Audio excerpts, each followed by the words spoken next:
আজ 6ই ডিসেম্বর 2025 আর আপনারা দেখছেন middle east evening news show. আজকের এই প্রতিবেদনে আপনারা দেখবেন সংযুক্ত আরব আমিরাতকে ইরানের কড়া হুঁশিয়ারি। ইরান বলেছে আমাদের ধৈর্যেরও একটা সীমা আছে, এমনকি ইয়েমেন দখলের কথাও মনে করিয়ে দিয়েছে তারা। এদিকে গাজায় জন্ম নিল দ্বিতীয় আবু শাবাব। ইসরায়েলের সমর্থনে তৈরি হওয়া মিলিশিয়া গোষ্ঠীর নূতন নেতা ঘাসান আল দাহিনী সামনে এসেছে এবং হামাসের উপর হামলার প্রস্তুতি নিচ্ছে। ওদিকে সরকার চালানো থেকে হাত তুলে নিল হামাস। তারা জানিয়েছে গাজা শাসন করার কোনো ইচ্ছা তাদের নেই এবং পাকিস্তান আফগানিস্তান সীমান্তে আবার ভয়াবহ গোলাগুলি।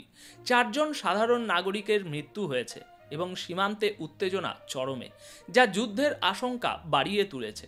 তাহলে আসুন এই শোয়ের শুরুটা একটি বড় খবর দিয়ে করি। দর্শক, ইরান এবং সংযুক্ত আরব আমিরাত ইউএইর মধ্যে উত্তেজনা এখন তুঙ্গে। পরিস্থিতি কতটা গম্ভীর তা আপনারা এই কথা থেকেই বুঝতে পারবেন যে আয়াতুল্লাহ খামেনির সবচেয়ে ঘনিষ্ঠ এক ব্যক্তি ইউএইকে হুমকি দিয়ে বলেছেন, তোমরা সীমা ছাড়িয়ে যাচ্ছ এবং আমাদের ধৈর্যও তার সীমা ভেঙে ফেলতে পারে। আসলে এই ঝামেলার মূলে রয়েছে কয়েকটি দ্বীপ, যার উপর দুটি দেশই নিজেদের অধিকার দাবি করে আসছে। এই হুমকির পাশাপাশি ইরান ইউএইকে প্রশ্ন করেছে, ইয়েমেনে তোমরা আসলে কি খেলা খেলছো? ইরানের সর্বোচ্চ নেতার আন্তর্জাতিক বিষয়ক সিনিয়র উপদেষ্টা আলী আকবর বেলায়েতি ইউএইকে সরাসরি আক্রমণ করে বলেছেন যে ইরানি জাতির ধৈর্য অসীম নয়, তারও একটা সীমা আছে। পারস্য উপসাগরের 3টি দ্বীপের উপর ইউএইর বারবার দাবি ইরানের পক্ষে কোনোভাবেই মেনে নেওয়া সম্ভব নয়। দর্শক, বেলায়েতির এই বয়ানটি ঠিক তখনই সামনে এলো যখন ইউএই আরও একবার 3টি দ্বীপের উপর নিজেদের মালিকানার দাবি জানিয়েছে। ইরান এটিকে তাদের সার্বভৌমত্বের উপর সরাসরি আঘাত বলে মনে করে। বেলায়েতি সোশ্যাল মিডিয়া প্ল্যাটফর্ম এক্সে একটি পোস্ট করে ইউএইর পুরো আঞ্চলিক নীতি নিয়েই প্রশ্ন তুলেছেন। তিনি জানতে চেয়েছেন ইউএই ইয়েমেনে কি করছিল এবং ইয়েমেনের সোকোত্রা দ্বীপ দখল করার কারণটাই বা কী ছিল।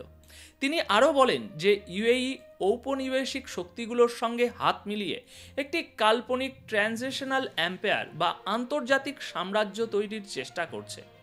দর্শক, এই ট্রানজিশনাল এম্পায়ার মানে হলো ঠিক তাই যা একসময় ব্রিটেন করত, অর্থাৎ নিজের দেশের সীমানা পেরিয়ে অন্যের জমিতে কবজা করে নিজের শাসন প্রতিষ্ঠা করা। সোজা কথায় একটি সম্প্রসারণবাদী নীতি। আর ইরান ঠিক এই অভিযোগই করেছে যে ইউএই সেই পথেই হাঁটছে। বেলায়েতি লিখেছেন, ইয়েমেন এবং এখন সুদানে মুসলিমদের যে রক্ত ঝরছে তার পিছনে ইউএইর এই সম্প্রসারণবাদী নীতিই দায়ী।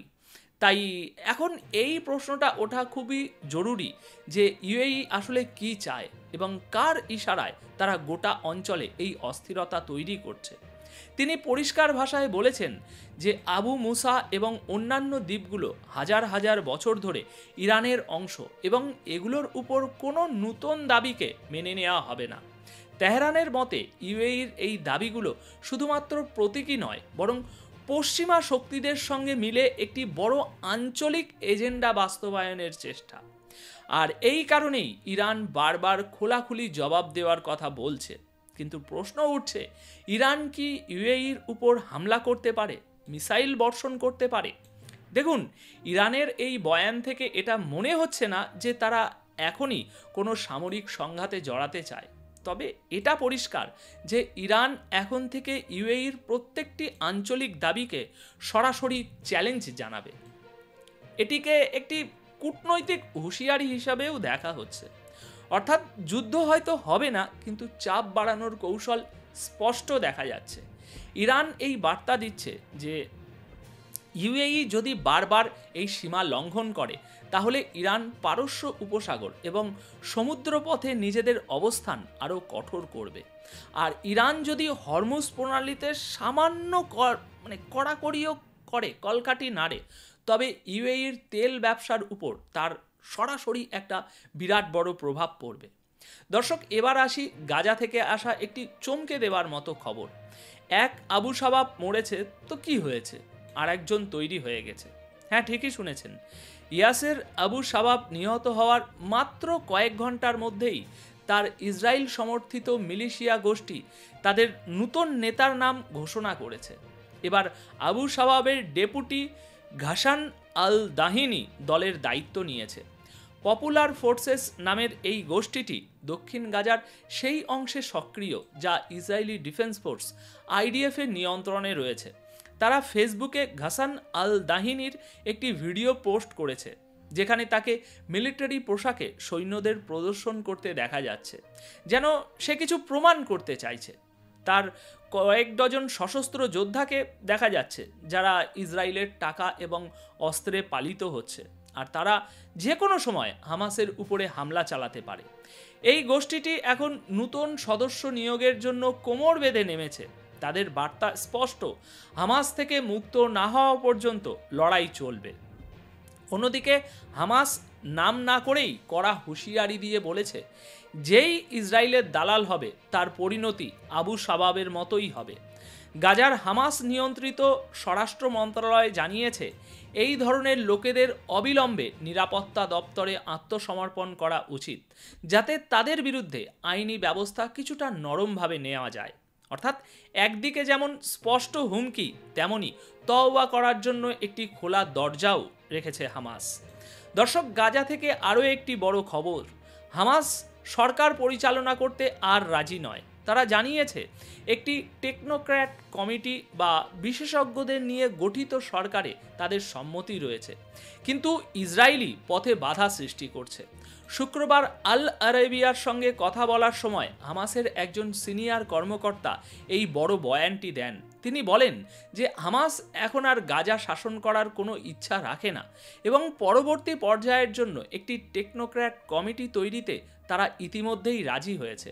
ওই কর্মকর্তার মতে এই কমিটির জন্য যে নামগুলো প্রস্তাব করা হয়েছিল সেগুলোতেও হামাস পুরোপুরি সম্মতি দিয়েছে এবং দলের ভেতরেও ঐক্যমত্য তৈরি হয়েছে, কিন্তু মামলাটা সেই এক জায়গাতেই আটকে আছে। ইসরায়েল বাস্তবে কোনো পদক্ষেপ নিতেই দিচ্ছে না। হামাস কর্মকর্তার অভিযোগ, যে বিষয়গুলোতে সম্মতি হয়েছে সেগুলোর বাস্তবায়ন ইসরায়েল ক্রমাগত আটকে দিচ্ছে। হামাসের এই কর্মকর্তা আরও স্পষ্ট করেছেন যে যদি কোনো আন্তর্জাতিক বাহিনী গাজায় আসে তবে তাদের ভূমিকা শুধুমাত্র যুদ্ধবিরতি পর্যবেক্ষণ করার মধ্যেই সীমাবদ্ধ থাকবে। গাজা চালানো বা তার প্রশাসনে হস্তক্ষেপ করার কোনো অধিকার তাদের থাকবে না। এই বাহিনীর কাজ হবে শুধু দুই পক্ষকে আলাদা রাখা এবং তাদের মধ্যে যাতে আবার সংঘর্ষ না বাধে তা নিশ্চিত করা। অর্থাৎ চিত্রটা বেশ পরিষ্কার, হামাস সরকার ছাড়তে প্রস্তুত, টেকনোক্র্যাট সরকারেও রাজি, কিন্তু আসল বাধাটা সেখানেই যেখানে সবসময় থাকে। পুরো মামলাটা ইসরায়েলের আপত্তিতেই আটকে আছে। এবার দর্শক, আরেকটি গুরুত্বপূর্ণ খবর, পাকিস্তান এবং আফগানিস্তান সীমান্তে আবার বারুদের গন্ধ, আবার আর্তনাদ, আর এবার প্রাণ হারিয়েছে 4 জন নিরীহ মানুষ। সৌদি আরবে হওয়া শান্তি আলোচনা কোনো কাজেই আসেনি, আর দুই দেশের সীমান্তে আবার গুলির আওয়াজ শোনা গেছে। আফগানিস্তানের কান্দাহার প্রদেশের স্পিন বোলদাক জেলার গভর্নর জানিয়েছেন যে গভীর রাতে দুই পক্ষের মধ্যে ভয়াবহ গোলাগুলি হয়, যাতে 4 জন সাধারণ নাগরিক নিহত হন। দুই দেশের কর্মকর্তারা একে অপরের উপর প্রথম গুলি চালানোর অভিযোগ করছেন, কিন্তু মাটির বাস্তবতা হলো পরিস্থিতি দিন দিন আরও খারাপ হচ্ছে। প্রতিদিনের এই সংঘর্ষ একটি স্পষ্ট ইঙ্গিত দিচ্ছে সীমান্তে বারুদ জ্বলতে শুরু করেছে, আর এভাবে চলতে থাকলে যুদ্ধ অনিবার্য। সীমান্তে বসবাসকারী সাধারণ মানুষ যুদ্ধের ভয়ে আতঙ্কিত, কারণ তাদের কাছে তো কোনো অস্ত্র নেই, তাই দুই দিকের মানুষই গ্রাম ছেড়ে পালাচ্ছে।